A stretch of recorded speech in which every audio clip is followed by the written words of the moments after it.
Salut à tous et bienvenue sur Gaming Arrivé. On va se consacrer une série de let's play à l'un des grands ambassadeurs du genre God Game, Black and White 2 sur PC, sorti en 2005, édité par Electronic Arts et créé par Lionhead Studio et plus précisément par Peter Molyneux. Alors Peter Molyneux et Lionhead Studio sont étroitement liés, évidemment, puisque ce studio a été créé par ce dernier. Peter Molyneux est un des développeurs de jeux vidéo les plus connus de l'histoire. On lui doit quand même des titres comme Populous, Dungeon Keeper et Black and White. C'est l'un des parrains du genre God Game. On considère même d'ailleurs que c'est généralement à lui qu'on doit admettre la paternité. Il a créé aussi d'autres jeux comme Theme Park, Fable, The Movies, enfin bref, vous pouvez voir qu'il a un carnet de jeux vidéo assez bien rempli. Il est connu aussi quand même pour ses frasques, notamment le fait d'annoncer souvent monts et merveilles pour ses jeux vidéo et que lorsque les jeux sortent, ils sont généralement amputés de toutes les fonctionnalités promises. Il a fait le coup à plusieurs reprises, le dernier en date c'est avec son dernier projet Godus, qui est un retour aux sources du God Game puisque c'est plus ou moins entre guillemets un remake spirituel de Populous. Il avait promis là aussi une tonne de choses. Il avait lancé une campagne de financement participatif qui a été un fiasco. Il avait lié le projet à un autre projet appelé What's Inside the Cube, à l'issue duquel le gagnant du jeu devait recevoir le statut de dieu du jeu Godus. D'ailleurs cette personne attend toujours, quelques années après, et Godus a plus ou moins laissé à l'abandon. Du coup ça a entraîné entre Peter Molyneux et les joueurs et surtout la presse vidéoludique des relations particulièrement houleuses, si bien que Peter Molyneux a décidé carrément de sombrer dans le silence, excédé par les critiques et souvent des questions assez directes et assez brutales qui lui étaient posées. Et du coup depuis on n'en a plus du tout, quasiment plus du tout entendu parler, à part quelques très rares interviews. Mais dans l'immédiat on peut dire que Peter Molyneux n'est plus actif sur la scène vidéoludique jusqu'à nouvel ordre. Quant à Lionhead Studio, eh bien malheureusement ils ont fermé leurs portes le 30 avril 2016 dernier, après 3 ans sans véritable production de jeux vidéo. Alors Lionhead Studio c'était le studio où principalement on avait développé la saga Fable et le Black and White. Donc malheureusement il n'y aura pas de suite à ces jeux. Et c'est un grand studio qui ferme ses portes puisque à son époque, à son apogée, c'était quand même l'un des studios les plus réputés. Alors Black and White 2 est sorti en 2005, il possède aussi une extension sur laquelle on reviendra à l'issue de ce let's play très probablement. Et je fais le 2, pourquoi? Parce que le 1 malheureusement arrive à marcher sur Windows 10, mais pour je ne sais quelle raison, la résolution est à chier, et franchement c'est dommage parce que, comme vous allez le voir, Black and White est un jeu extrêmement beau, même 11 ans après, il conserve encore de sa superbe. Voilà, sans plus attendre, on va se lancer immédiatement, c'est parti. Donc une nouvelle partie, et ça va être l'occasion d'attaquer le tutoriel du jeu, où vous allez pouvoir découvrir les fonctionnalités et les spécificités de ce jeu. Voici le commencement. La naissance d'un dieu. Invoqué par une prière pure. Né du désespoir. Être un dieu. Maîtriser les forces du bien et du mal. Voilà votre destinée.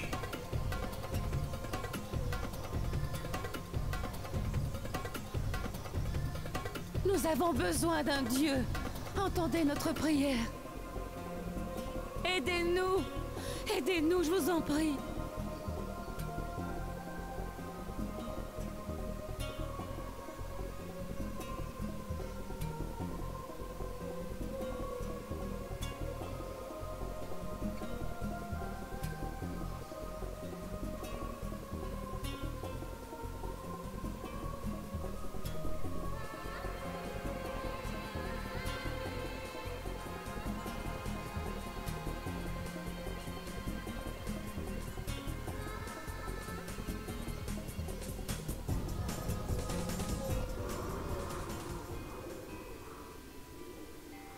Nous sommes votre conscience, à l'intérieur de vous. Nous sommes là pour que vous deveniez le Dieu que vous rêvez d'être.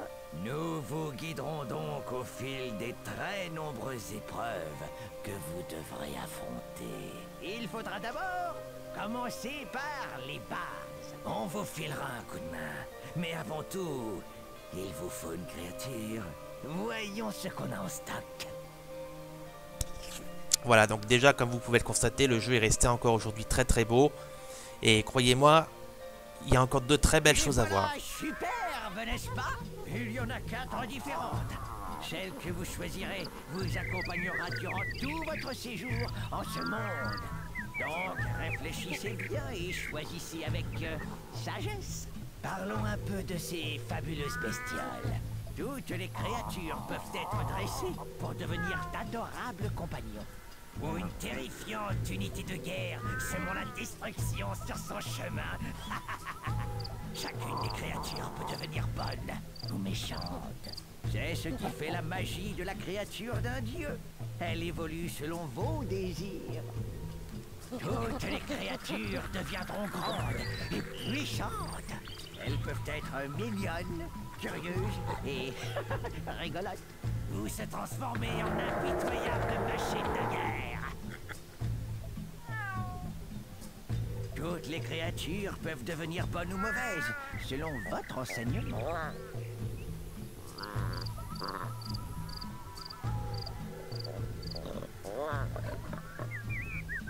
Ouais. Mais elles sont plus efficaces pour répandre la violence et la guerre.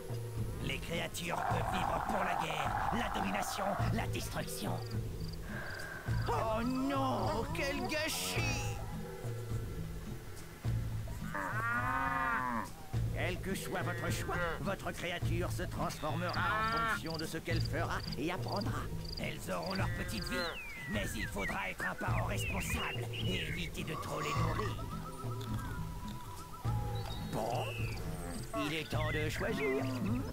Cliquez sur une créature avec le bouton Action pour la sélectionner.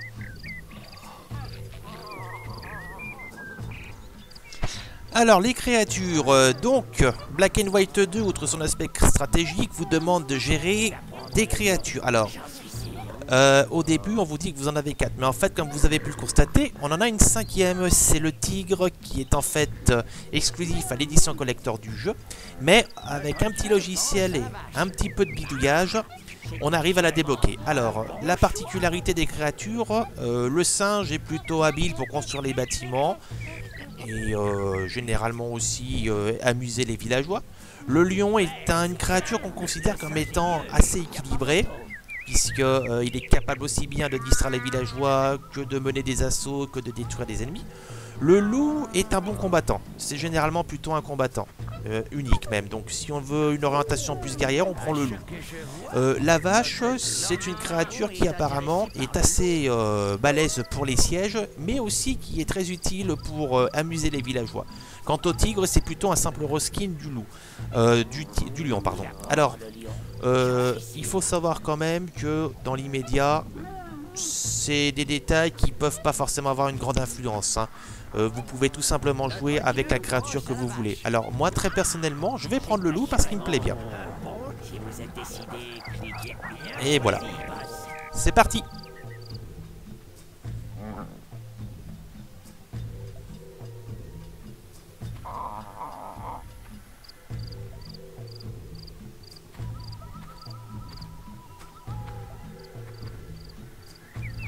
Voilà votre créature. Pendant un sacré bout de temps, boss.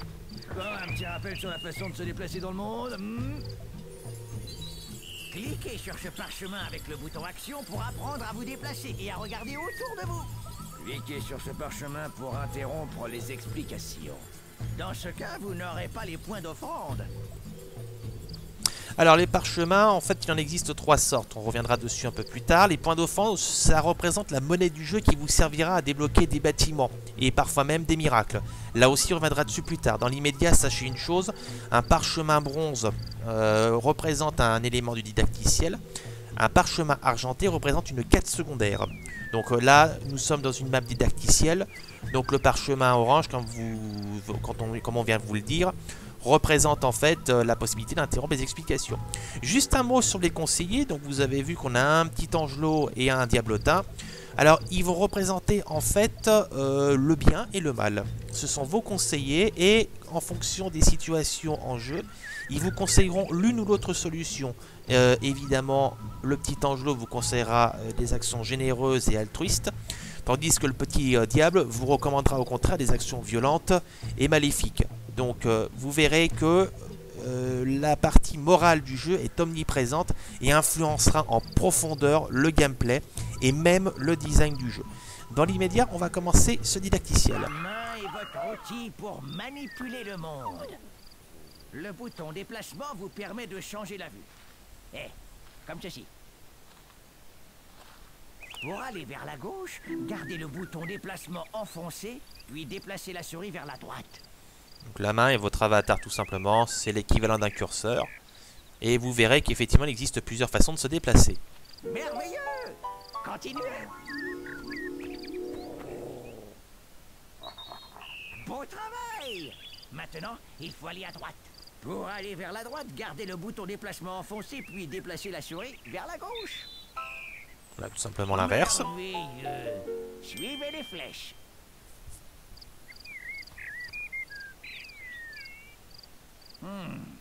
Continuons. Cliquez sur le sol en gardant le bouton enfoncé, puis tirez la souris vers vous pour vous propulser vers l'avant. Suivez les flèches pour retrouver votre créature. Alors je pourrais passer le royaume, évidemment, Tout en gardant le bouton enfoncé, tirez la souris vers vous. mais comme on l'a indiqué, j'aurai pas les points d'offrande et ça pourra toujours être très utile justement pour démarrer le jeu, ces petits points d'offrande. La créature est derrière nous. Nous devons faire demi-tour pour la trouver. Là on va faire le contraire tout simplement. Bien joué.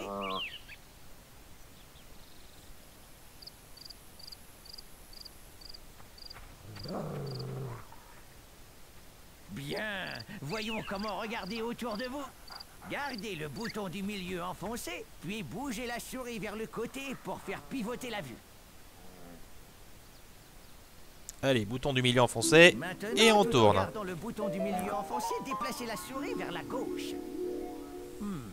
Il est temps d'apprendre à changer l'angle de vue. Cliquez sur le sol avec le bouton du milieu, puis tirez la souris vers vous. Cliquez et gardez enfoncé le bouton du milieu dans la zone en surbrillance. Ah non, patron! Cliquez et gardez le bouton enfoncé dans la zone en surbrillance. Qui est un petit peu trop loin. Ah Voilà. non, patron! Ah bah même pas. Cliquez et gardez le bouton enfoncé dans la zone en surbrillance. Là faut dire que l'angle de vue est pas très précis. Ah non, Ah bah patron. décidément. Cliquez et gardez le bouton enfoncé dans la zone en surbrillance. Attendez, on va tout simplement... Magnifique. Voilà. Gardez le bouton du milieu enfoncé et tirez la souris vers vous. Voilà, c'est très pratique. Parce que du coup, quand vous allez construire et avoir vos bâtiments, ça vous permettra de mieux voir votre population. Oh, tout se passe bien. Essayons maintenant de regarder vers le bas. Voulez-vous? Cliquez sur le bouton du milieu dans la zone en surbrillance et gardez-le enfoncé. Là, normalement, je devrais y arriver du premier coup. Tout en gardant le bouton du milieu enfoncé, poussez la souris vers l'avant.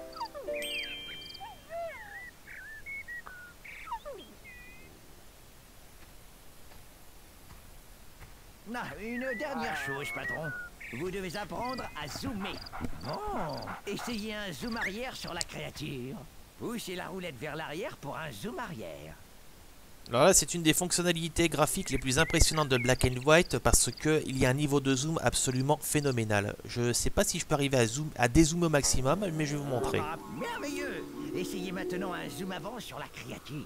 Alors, pas dans l'immédiat. Ah, vous avez Voilà. fait tourner la roulette Si. dans le mauvais Bon là, je sens. m'y prends mal d'après le petit conseiller, mais bon. La souris vers l'avant. Voilà le niveau de zoom maximum qu'on peut faire. Donc dans l'immédiat, ça vous sert à rien, mais ça vous donne quand même une bonne indication de ce que le monde à quoi le monde ressemble, pardon. Donc au compte là maintenant on va rezoomer. Merveilleux. Ah, quel talent, patron. Bien joué, boss. En plus, vous vous êtes débrouillé sans moi, ce qui est étonnant. Toutes les commandes que vous venez d'apprendre vous permettront de vous déplacer dans le monde.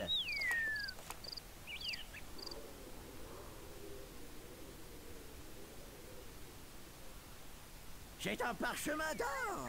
Il permet d'avancer dans l'histoire. Les parchemins d'argent proposent des quêtes à accomplir.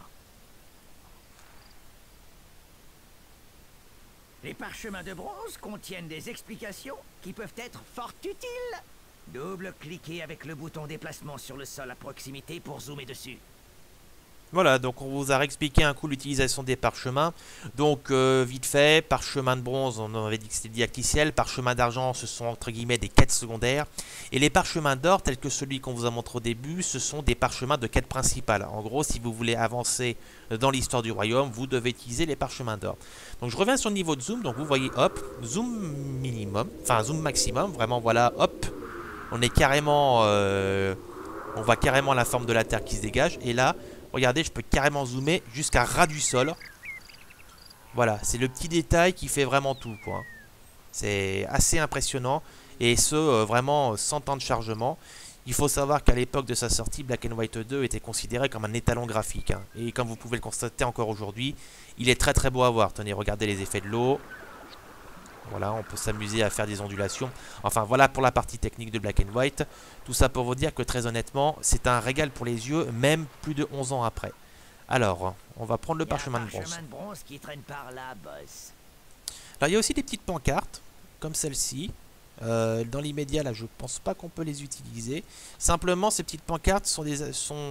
attendez, voilà, le saviez-vous? Voilà. Vous voyez, ce sont tout simplement des petits indicateurs d'aide. Ça vous donne des astuces dans le jeu et ce sont des pancartes qu'on retrouvera assez souvent.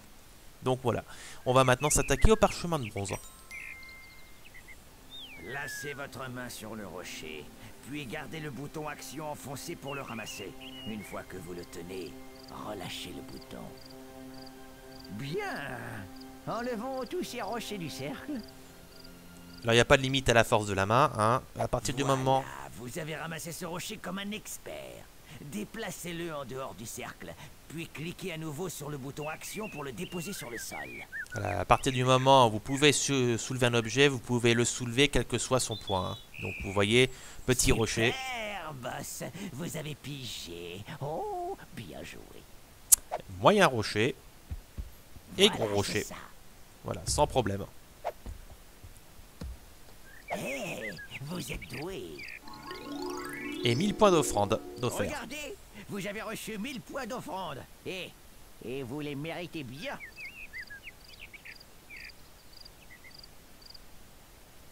Un autre parchemin de bronze. Tant de choses à apprendre et si peu de temps.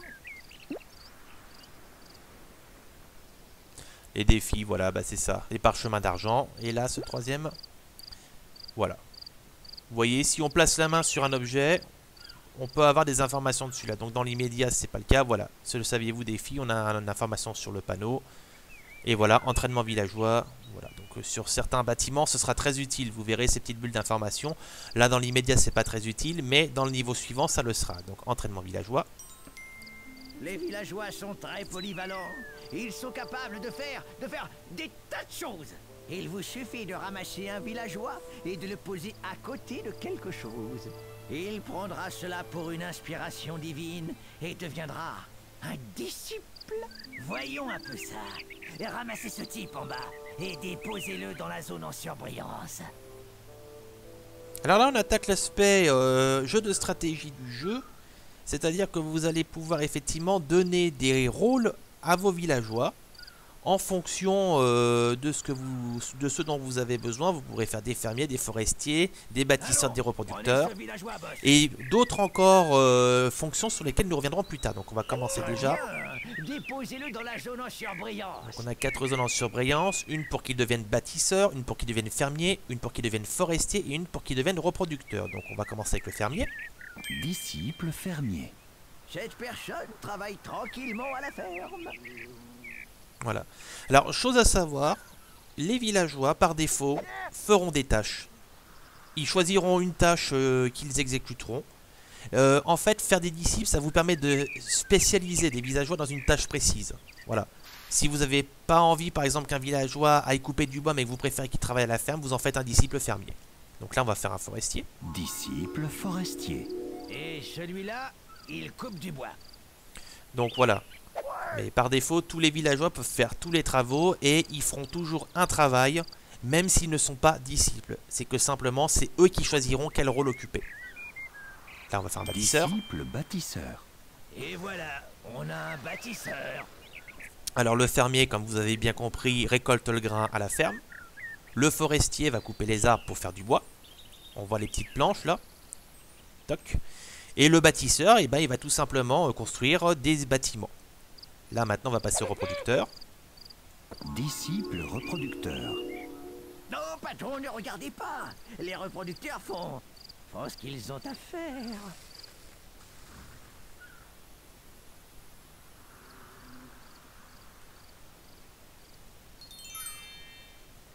Bon, vous avez pigé, boss? Bien sûr que oui. Allez hop, voilà 1000 points d'offrande en récompense. Pourquoi ne pas explorer un peu? Cliquez sur les parchemins d'argent que vous trouverez. Le parchemin d'or est celui qui permet de partir. Alors les disciples reproducteurs, si vous n'avez pas tout à fait saisi leur rôle, c'est très simple.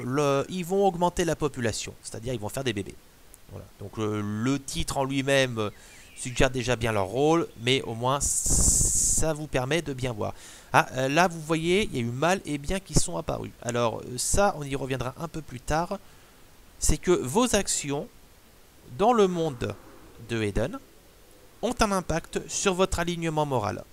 Par exemple, si je récolte un arbre, on va voir si ça fonctionne. Voilà, vous avez vu, la petite icône de mal est apparue parce que c'est une violation de la nature de couper un arbre. Par contre, si je le replante, bien, pourquoi? Parce que, comme j'ai planté un arbre, j'ai contribué à l'épanouissement de la nature. Et c'est plein de petites choses comme ça qu'il va falloir prendre en compte dans le jeu pour servir votre alignement. Alors, le parchemin d'argent maintenant.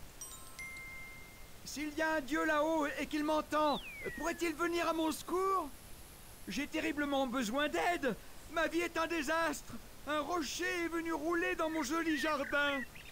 J'ai essayé de l'enlever, mais il est trop gros et trop lourd. S'il y a quelqu'un qui a besoin d'un dieu, c'est bien moi. Je vous en prie, entendez ma prière. Mais pour qui il se prend pour nous demander de bouger son rocher? On va lui donner une bonne leçon, hein? Non, non, c'est mal. Nous devons aider les gens. Sans eux, nous ne sommes rien. Alors, la particularité des quêtes secondaires, c'est que vous pouvez les faire de plusieurs manières, précisément de deux manières. Soit effectivement, vous pouvez aider la personne qui vous fait la requête, soit au contraire, vous pouvez carrément lui mettre des bâtons dans les roues. En l'occurrence ici, je peux très bien choisir de dégager le rocher du jardin, comme je pourrais m'amuser à écraser ce gars-là avec le rocher. Ou sa maison. Dans tous les cas, la décision que vous prenez influencera votre moralité en bien ou en mal. Donc moi, je vais plutôt pencher du côté du bien. Et je vais dégager ce rocher. Et j'ai aidé ce villageois. Dieu soit loué. Le rocher s'est envolé. Mon jardin est sauvé. Merveilleux, vous avez déplacé le rocher. Le petit homme est heureux et tout va bien. Quoi, c'est vraiment ce que vous voulez, boss? Vous faire aimer par tout le monde? Oh. Voilà, bien évidemment. Vous avez reçu des points d'offrande. Magnifique. Bien évidemment, vos conseillers vont réagir en fonction de vos actions. Le diable sera content si jamais vous faites des mauvaises actions, tandis que le petit ange sera content si vous en faites des bonnes. Regardez, un parchemin d'argent. Alors, chose à savoir quand même au niveau des conseillers, si vous privilégiez l'un ou l'autre côté, vous ne vous ferez pas un ennemi de l'un ou l'autre. C'est-à-dire que si vous privilégiez le mal, le petit ange viendra toujours quand même vous donner des conseils. Ils sont là pour vous aider, mais ils ne sont pas là pour prendre parti. Eux, ils considèrent que leur méthode est la bonne. Après, en fonction de ce que vous choisissez, bah voilà, après, ils approuveront ou ils approuveront. Ce parchemin d'argent. Mais ils seront toujours là pour vous aider malgré tout.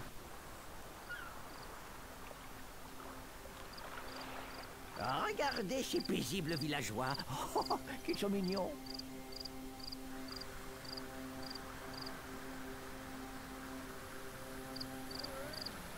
Nous pourrions aider leurs amis en les déplaçant, afin qu'ils soient tous ensemble dans la vallée principale. Alors, on va donc N'est-ce déplacer. pas mignon? Une petite vallée perdue pleine de gens. Bien, Hop. vous tenez un nomade. Hop. Génial! Le nomade est dans la bonne vallée. Alors ici, ce sont des quêtes pas trop compliquées. Ça se corsera peut-être un peu par la suite. Excellent! C'est que j'ai fait le jeu il y a très très longtemps. Hein. Je vous rappelle qu'il est sorti en 2005, donc je crois pas que j'y ai rejoué entre temps. Oui, Donc les souvenirs sont plus très frais dans ma tête. Hein. Allez, Bien. plus qu'un. Et on est bon. Merveilleux. Je crois qu'on est bon là. Voilà, on est bon. Quel travail admirable. Vous avez sauvé tout le monde. Regardez, vous avez reçu 1000 points d'offrande. Voilà, ça c'est fait. Et vous voyez le petit village qui se construit tranquillement. Avec les petits cochons. Alors c'est des Égyptiens, c'est assez marrant parce que normalement il n'y a que 4 civilisations dans Black and White 2. Il y a les Grecs, les Scandinaves, les Aztèques et les Japonais. Alors peut-être qu'on croisera quand même les Égyptiens. Là encore j'ai plus trop de souvenirs. Mais c'est assez marrant de les voir. Oui, cette structure est en fait l'enclos de votre créature. Alors la créature n'y est pas pour le moment, elle doit se balader quelque part. Mais ce sera un endroit clé sur lequel nous reviendrons là encore un petit peu plus tard. Alors il y a un autre parchemin d'argent. On va aller le faire aussi, comme ça on aura normalement accompli toutes les quêtes secondaires de cette map et on pourra passer à la suivante. Oh non! La chute d'eau est bloquée. Qu'allons-nous devenir? C'est affreux. Pas d'inquiétude. On va bien trouver quelque chose. Lancer des objets peut s'avérer très utile en attaque comme en défense. Pour lancer un objet, commencez par le ramasser. Tout en gardant le bouton action enfoncé, déplacez la souris dans la direction où vous désirez le lancer. Lâchez le bouton pour relâcher l'objet et il filera dans les airs. Ouit. Alors le lancer là c'est quand même très utile parce que dans le jeu quand vous utiliserez des miracles, vous devrez apprendre à les lancer. Et vraiment lancer au sens premier du terme. Il y aura aussi des rochers que vous pourrez vous amuser à lancer. Donc ça aura principalement des vertus offensives ou défensives, comme c'était précisé. Donc là, il faut vraiment imprimer un mouvement à la souris pour pouvoir influer sur la distance de lancer. C'est un peu comme la pétanque, si vous voulez. Hop, on va tenter. Ouais, premier coup.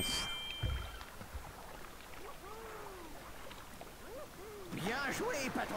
Le barrage a été démoli. C'est terminé pour ce royaume, patron. Cliquez sur le parchemin d'or en haut de la montagne pour la suite. Alors oui, aussi, comme vous pouvez le constater, il y a aussi des conditions climatiques hein, dans Black and White.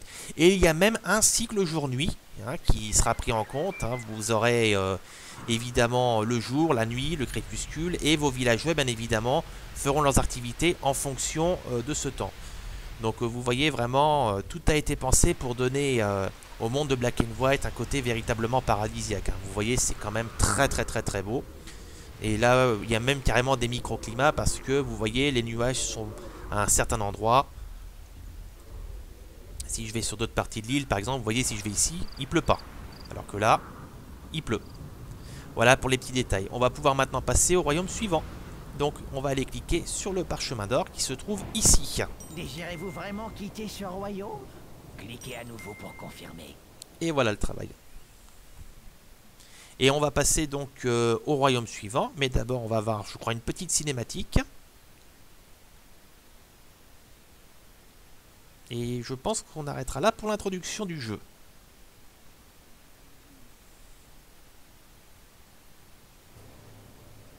Maintenant que vous connaissez vos pouvoirs de base, allons faire un tour dans la capitale grecque. Ouais, c'est plein de gens qui nous vénèrent. Écoutez-nous. Aidez-nous. Écoutez, Nous vous en vous prions. entendez? Une prière. Entendez nos prières. Quelque chose de terrible est arrivé. Oh, Tout-Puissant, entends notre appel en ces temps d'adversité. Notre armée a été écrasée. Ce qui reste de notre peuple s'est mis à l'abri des assauts des Aztèques dans cette cité. Mais les voici à notre porte. Je t'implore, viens-nous en aide, je t'en supplie. Oh, grand Dieu! Une énorme armée d'Aztèques! Oh, c'est une invasion! Notre cité est assiégée. Les Aztèques ont tué presque toutes nos troupes. Nous allons tous mourir.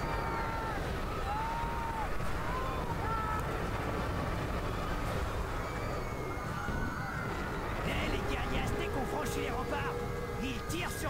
villageois. Ramassez les villageois et déposez-les dans le portail pour les mettre à l'abri. Alors vous avez vu, hein, les armées sont assez impressionnantes aussi. Hein. Un villageois, boss. Avant Total War, il y avait quand même ça. Hein, et c'était déjà assez impressionnant pour l'époque. Hein. Il faut les poser au bon endroit. Il faut savoir que Black and White 2, ça peut donner lieu à des affrontements massifs. Et avec une créature géante par-dessus tout, je peux vous dire que c'est sacrément épique. Nos villageois sont piégés dans les bâtiments en flammes. Ramassez-les et déposez-les dans le portail. Ce villageois est à l'abri. Bien joué.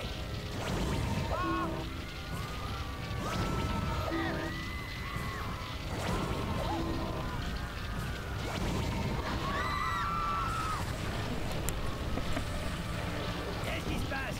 Qu'est-ce que c'est que ce raffut? C'est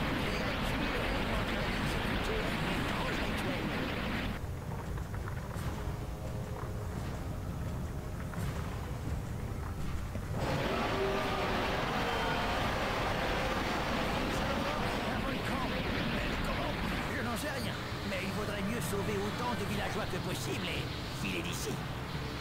Alors là, vous assistez à ce qu'on appelle un miracle, c'est-à-dire un super pouvoir que les créatures ou les dieux peuvent invoquer. Et là, en l'occurrence, vous avez le miracle du volcan qui, comme vous le voyez, invoque un volcan chez l'adversaire et c'est absolument destructeur. Ils ont pété un câble, ces Aztèques ou quoi? Ils écrabouillent nos villageois avec des tonneaux. Il faut nous venger.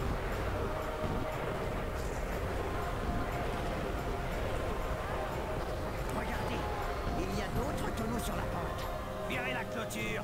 Les tonneaux dévaleront en direction de ces fichus Aztèques. Alors, il faut savoir que les actions guerrières sont considérées comme mauvaises dans le jeu. Hein. Bon, ici, nous sommes dans l'introduction, on n'a pas le choix, donc ça comptera comme une action neutre. Regardez, patron, nous pouvons mettre le feu à ces bottes de paille, puis les faire rouler pour nous débarrasser de ces soldats. Ramassez la torche et tenez-la à côté des bottes de paille. Tous les éléments que vous pouvez faire, hein, dans Black and White au niveau militaire. Voilà, vous voyez les petites têtes de mort là qui apparaissent. Ça souligne une action maléfique. Mais bon, ça ne comptera pas pour la suite. Hein. Oh non, un autre volcan. Nous ne pourrons pas sauver tout le monde.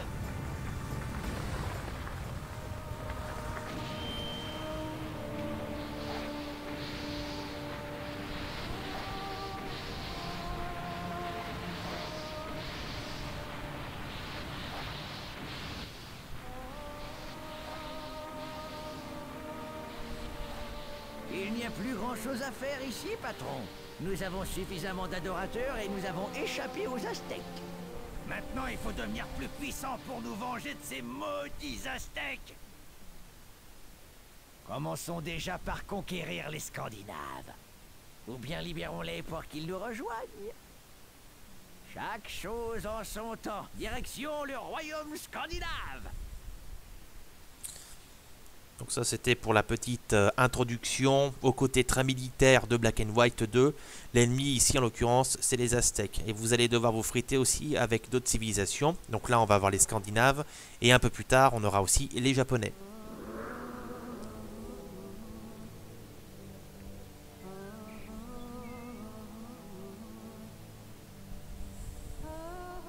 Regardez, ce sont les gens que nous avons sauvés.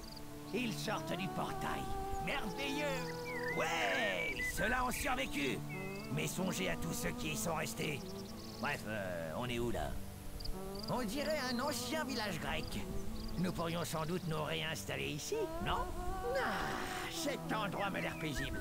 Et pas d'Aztèques en vue. L'endroit idéal pour reprendre les forces et trouver de nouveaux adeptes. Il y a déjà un hôtel de ville, un entrepôt et un champ. Nous pourrons les utiliser. Le cercle vert que vous voyez représente votre zone d'influence. Vous ne pouvez agir qu'à l'intérieur de ce cercle. Vous pouvez étendre votre zone d'influence en construisant plus de bâtiments et en ayant plus d'adorateurs. Quand vous serez prêt à apprendre comment nourrir votre peuple, cliquez sur le parchemin d'or dans le champ. Alors voilà arrivé à notre premier village. Alors déjà plusieurs petits éléments sur lesquels je vais rapidement venir avant de mettre fin à cette vidéo. Donc effectivement cette partie verte, cette zone verte représente une zone d'influence dans laquelle vous pouvez agir. Si je sors de la zone d'influence, écoutez bien le son. Voilà, vous entendez le petit son qui signifie que votre main ne peut absolument plus rien faire dès lors que vous sortez d'ici. Par exemple, ici, je prends un arbre, je peux le prendre et je peux le remettre. Par contre, si je sors dehors, j'ai beau cliquer dessus. Et pas comme ça. Voilà. Le cercle vert que vous voyez représente votre zone d'influence. En dehors d'ici, je ne peux rien faire. Par contre, je peux toujours quand même lancer des objets en dehors du cercle. C'est-à-dire que si je prends un rocher que je lance en dehors du cercle, il ira quand même rouler vers le bas. Alors ici nous avons l'enclos de la créature et voilà notre petit loupio là qui est en train de se taper un bon petit somme. Donc elle interviendra un peu plus tard. Oui, 2 minutes. Là ici vous avez votre hôtel de ville sur lequel nous reviendrons lors de la prochaine vidéo puisque ce sera à ce moment là qu'il se débloquera. Et là un petit entrepôt pour stocker vos ressources. Il y aura 3 ressources, la nourriture, le bois et le minerai. Mais toutes ces choses nous y reviendrons à l'occasion d'une prochaine vidéo. Donc j'espère que cette première vidéo introductive à Black and White 2 vous aura plu et vous aura donné envie d'en voir plus. Vous allez voir, Black and White est un jeu très riche et très beau. Au niveau beau d'ailleurs, vous avez pu déjà constater que c'est un jeu absolument magnifique. Là encore vous voyez, c'est encore de très très jolis décors et surtout une atmosphère extrêmement envoûtante. Bref, je vous retrouve à l'occasion d'une prochaine vidéo consacrée à Black and White 2. Nous attaquerons donc ce premier royaume. A très bientôt sur Gaming Highway, a très bientôt sur Black and White 2. Salut, salut!